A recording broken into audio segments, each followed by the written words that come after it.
Welcome to MessageWhiz. In this tutorial, we'll demonstrate leveraging the customer database, which holds all of the customer records with whom you can chat on the MessageWhiz platform.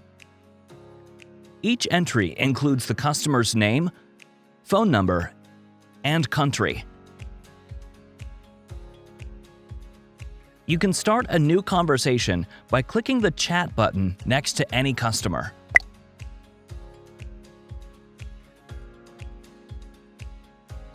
Need to make changes? Use the Edit or Delete icons to manage individual customer records.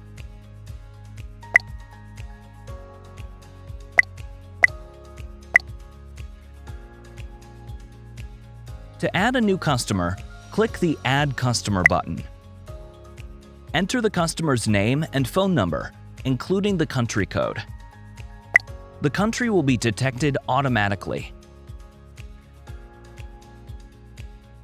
Thank you for using MessageWhiz.